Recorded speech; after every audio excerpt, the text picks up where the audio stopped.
Well, dear students, I am taking today again solid states part 18.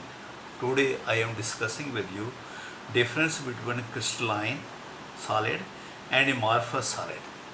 इन दोनों के बीच में मैं डिफरेंस आपके साथ डिस्कस कर रहा हूँ. Okay, difference between crystalline solids and amorphous solids. Okay, now in crystalline solid, first जो आपके कॉन्स्टिट्यूएंट्स पार्टिकल होते हैं. कॉन्स्टिट्यूएंट पार्टिकल का मतलब समझते हो, जो पार्टिकल एटम आयन मॉलिक्यूल जिनसे ये बने हैं उनको बोलते हैं कॉन्स्टिट्यूएंट पार्टिकल. जो इनके कॉन्स्टिट्यूएंट पार्टिकल हैं, कॉन्स्टिट्यूएंट पार्टिकल जो हैं, पार्टिकल जो हैं आर रेगुलरली अरेंज्ड. समझा गई. इसमें जो एटम और आयन जो हैं जिनका ये सॉलिड बना हुआ वो रेगुलरली है. तो इनमें जो हैं दे आर इर्रेगुलरली अरेंज्ड. इनमें रेगुलरिटी नहीं है बेटा. समझा गई मेरी बात. इनके जो कॉन्स्टिट्यूएंट्स पार्टिकल हैं दे आर रेगुलरली, तो दे आर इर्रेगुलरली. ये एक डिफरेंस हो गया. दूसरा, दे हैव डेफिनेट ज्योमेट्री. बेटा डेफिनेट ज्योमेट्री है इनकी. इनकी ज्योमेट्री है, यानी जो सॉलिड है वो टेट्राहेड्रल है, ऑक्टाहेड्रल है, क्यूबिक है, क्या है, उसकी ज्योमेट्री डेफिनेट है. तो इसकी no definite, they have irregular shape. They have irregular, इनकी ज्योमेट्री है ही नहीं. दे हैव इर्रेगुलर, यानी इर्रेगुलर ज्योमेट्री है इनकी. Irregular, their geometry is irregular, regular नहीं है बेटा. समझा गई. दूसरा, तीसरा जो डिफरेंस है, शार्प मेल्टिंग पॉइंट. इनका जो मेल्टिंग पॉइंट है शार्प है. ठीक है, शार्प मेल्टिंग पॉइंट है. Long range of melting points. देखो बेटा, इसका मतलब ध्यान से समझना. शार्प मेल्टिंग पॉइंट का मतलब है, कोई आप क्रिस्टलाइन सॉलिड ले लो. हैं, सपोज आप शुगर ले लो. Sugar is a crystalline solid. ठीक है, कोई आप और कोई सॉलिड ले लो. हैं, NaCl ले लो. NaCl is a crystalline solid. NaCl को आप मेल्ट करना शुरू कर दोगे. ठीक है, ध्यान से सुनना क्या होता है शार्प. ये आपका सॉलिड है, आपने इसको हीट करना शुरू कर दिया. ये थर्मोमीटर आपने लगा दिया है. ठीक है, आप हीट करते जा रहे हैं, टेम्परेचर बढ़ता जा रहा है. इसका टेम्परेचर बढ़ता जा रहा है. ए time will come when it will start melting. जब ये मेल्ट करना शुरू कर देगा, इसका टेम्परेचर राइज करना बंद हो जाएगा. भाई, एक फिक्स मेल्टिंग एक टेम्परेचर पर ये सारा सॉलिड मेल्ट कर जाएगा. उसका मतलब होता है शार्प मेल्टिंग पॉइंट. मेरी बात समझेंगे. NaCl का मैं एग्जैक्टली नहीं बोल रहा. सपोज इसका मेल्टिंग पॉइंट है 600. सपोज कर रहा हूँ, मैं नहीं कह रहा, मुझे नहीं याद बेटा क्या है. 600 है. ठीक है, तो 600 पे जब ये पहुँचेगा तो वहाँ पे ये 600 पर ही सारे का सारा मेल्ट कर देगा. ना उसे पहले मेल्ट करेगा, ना उसके बाद में मेल्ट करेगा. It will melt only at 600. इसका मतलब है शार्प मेल्टिंग पॉइंट. तो इनका लॉन्ग रेंज मेल्टिंग पॉइंट मतलब, ये आपका ग्लास है, इसको आप हीट करो. ये सपोज 300 पे मेल्ट करना शुरू कर दिया, तो ये मेल्ट करना स्टार्ट कर दिया 300 पे, लेकिन आप 400 पर पहुंच जाएंगे तो अभी भी ये बीच में सॉलिड होगा. यानी एक मेल्टिंग पॉइंट पर ये सारा मेल्ट नहीं करेगा. स्टार्ट हो जाएगा 3 पे, तो आपका देखो टेम्परेचर भी बढ़ रहा है, और लेकिन अभी सॉलिड भी पड़ा है, लिक्विड भी पड़ा है. टेम्परेचर बढ़ता जाएगा. हो सकता है 400 पे जाके कंप्लीटली रिएक्ट करे. It is just an example. है आपको समझाने का तरीका। लॉन्ग का क्या मतलब होता है, शॉर्ट का क्या मतलब। Fourth property, they are anisotropic, they have anisotropic properties.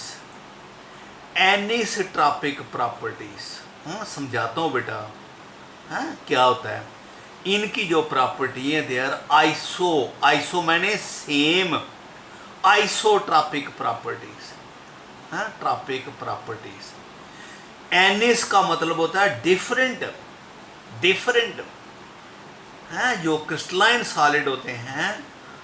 देखो क्या मतलब है इसका, ये मैं एक्सप्लेन कर रहा हूँ, एग्जाम में आपको एक्सप्लेन करने की ज़रूरत नहीं है, ये सिर्फ आपने लिखना है शार्प और रेंज, बस ये जो बताया इसको समझाना नहीं है आपने मुझे एग्ज़ाम में किसी को। जस्ट 2-3 नंबर का आना है, सिर्फ पॉइंट लिखने हैं। एनिस का मतलब ये होता है, सपोज ये आपका एक सॉलिड है, दिस इज़ ए सॉलिड बेटा, राइट। तो इस सॉलिड में ये ऐसे रेगुलर रेंज है ना, ये सब particles are regular ranged, right. तो ये रेगुलर रेंज्ड है। ये आपका इनमें न्यूक्लियस है बेटा, ठीक है, न्यूक्लियस। सपोज आप इसमें करंट पास करते हो तो इसमें ये इलेक्ट्रॉन है, जहाँ से इलेक्ट्रॉन आसानी से निकल जाएंगे, ठीक है। कोड कंडक्टर इधर से कंडक्टिविटी हो जाएगी। अगर आप करंट इधर से पास करते हो, इस डायरेक्शन से, इस डायरेक्शन से करंट ज़्यादा पास हुई, लेकिन जहाँ से पास करते हो तो आगे उसको क्या मिल जाएगा, न्यूक्लियस। इलेक्ट्रॉन न्यूक्लियस की तो उसको क्रॉस नहीं कर सकता, उसको क्या करना पड़ेगा, डायरेक्शन चेंज करनी पड़ेगी। डायरेक्शन चेंज की उसने, ऐसे करके आ गया, फिर उसको क्या मिल गया, न्यूक्लियस। फिर उसको डायरेक्शन चेंज करनी पड़ी, फिर आगे जाके क्या मिल गया, न्यूक्लियस। फिर डायरेक्शन चेंज करनी, जहाँ करंट कम पास करेगा एनिस, यानी इधर से करंट की वैल्यू डिफरेंट है, इधर से करंट की वैल्यू डिफरेंट है, दैट इज वाई एनिसोट्रॉपिक। इनकी प्रॉपर्टी जो प्रॉपर्टी है वो सेम होती है, क्योंकि ऐसा होता है इनकी जो रेगुलरिटी होती है उसकी कोई डेफिनेट शेप नहीं है, वो कहीं पर भी एडजस्ट कर जाते हैं, जहाँ पर भी पैकिंग होगी है, कोई रेगुलरिटी नहीं है बेटा, राइट। ये आपका सॉलिड है जिसकी कोई डेफिनेट ज्योमेट्री नहीं। अगर आप इधर से करंट पास करोगे तो आगे से न्यूक्लियस आएगा, उसको रास्ता चेंज करना पड़ेगा, फिर न्यूक्लियस आ गया रास्ता। अगर आप इधर से करना पड़ेगा, सपोज थोड़ा सा जहाँ भी है, फिर न्यूक्लियस आ गया, न्यूक्लियस के बाद फिर रास्ता चेंज करना पड़ेगा, फिर आगे न्यूक्लियस आ गया, न्यूक्लियस का फिर रास्ता चेंज करना पड़ा, फिर न्यूक्लियस आ गया। आप मेरी बात समझ रहे हैं, इधर से भी कंडक्टिविटी उतनी आएगी और इधर से भी कंडक्टिविटी सेम आएगी, तो their conductivity is different from different direction. और भी बहुत सारी प्रॉपर्टी हैं, एक पर्टिकुलर डायरेक्शन से उसकी प्रॉपर्टी डिफरेंट आती है, दूसरी डायरेक्शन से डिफरेंट आती है, लेकिन इसकी प्रॉपर्टी जो है सब डायरेक्शन से क्या है, same. Their properties are anisotropic, their like conductivity लिख सकते हो, for example conductivity, and their properties are isotropic.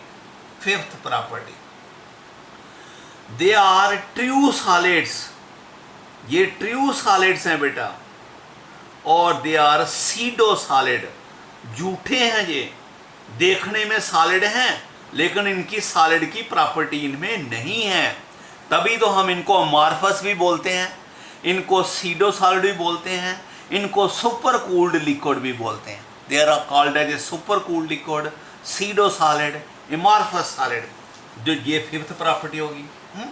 तो सिक्स है, दे अंडरगो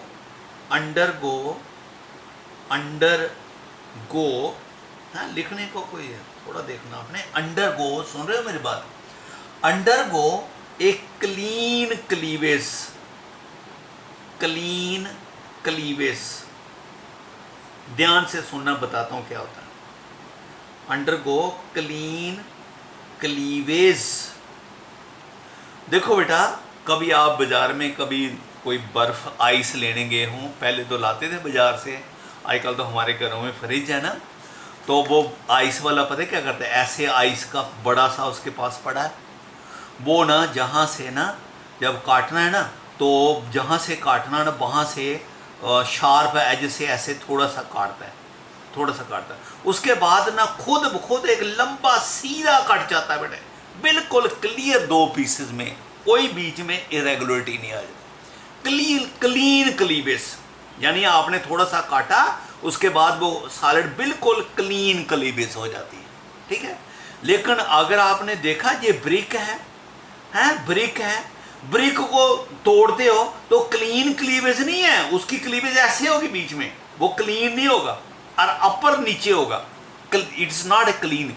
ब्रिक जो है वो इमार्फस है, जो आपका आइस है ये आपकी क्रिस्टलाइन है बेटा, आइस इज क्रिस्टलाइन, ये ट्रू सॉलिड है, ये मार्फस है। जो ट्रू क्रिस्टलाइन सॉलिड होते हैं जब उनको ब्रेक करते हैं, थोड़ा सा काटो, उसके बाद वो क्लीन क्लीवेज करते हैं, उनके 2 ऐसे बिल्कुल आप देखोगे उनके जो फेसेस हैं बिल्कुल साफ होंगे, लेकिन इनके फेसेस वो साफ नहीं होंगे, कहीं से इधर से कटेगा, कहीं इधर से ऐसे, तो इसको बोलते हैं बेटा अंडरगो क्लीन क्लीवेज।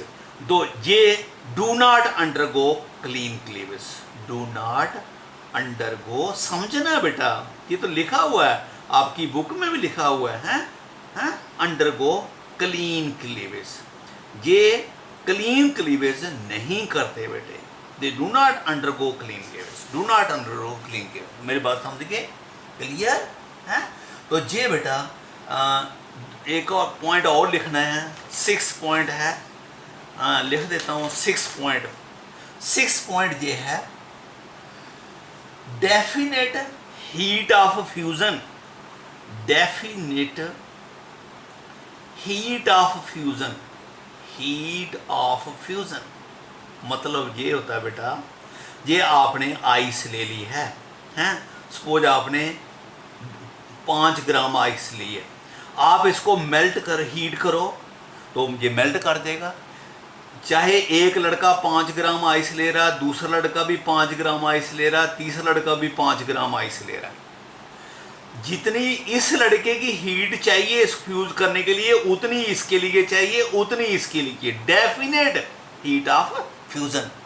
लेकिन जो सीडो सॉलिड होते हैं, no definite heat of fusion, definite heat of fusion.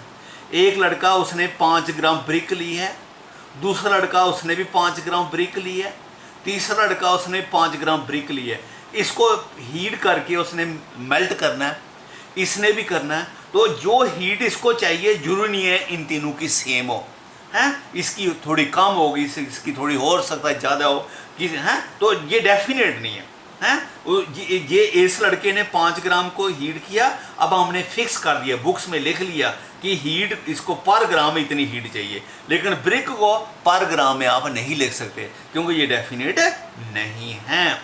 तो दिस इज डिफरेंस बिटवीन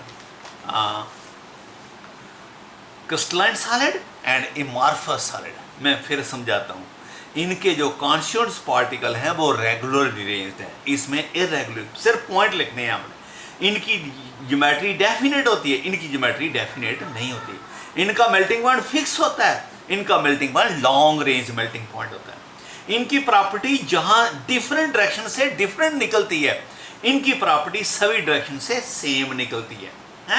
तो ये ट्रू सॉलिड है, ये सीडो सॉलिड है, ये क्लीवेज इनकी क्लीन होती है, इनकी क्लीन नहीं होती। बाकी पॉइंट और जितने मर्जी बना लो।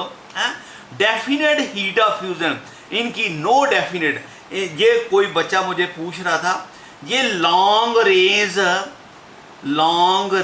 Order, long range regular arrangement होती है इनकी। लॉन्ग रेंज रेगुलर ऑर्डर होता है इनका, मतलब है एक एंड से लेकर दूसरे एंड तक रेगुलरिटी लगातार होती है। लेकिन जे वाले जो है शॉर्ट रेंज होते हैं, थोड़ी देर तक आपको देखोगे जहां से जहां रेगुलरिटी आ गई उसके बाद रेगुलरिटी नहीं है, फिर उसके बाद नहीं है। तो मेरा तो इनकी जो रेगुलरिटी होती है वो शॉर्ट रेंज होती है, बड़े थोड़ी डिस्टेंस तक होती है, ठीक है। तो ये आपका हो गया बेटा difference between crystalline and non crystalline solids. Okay, next बेटा नेक्स्ट में करेंगे। ओके।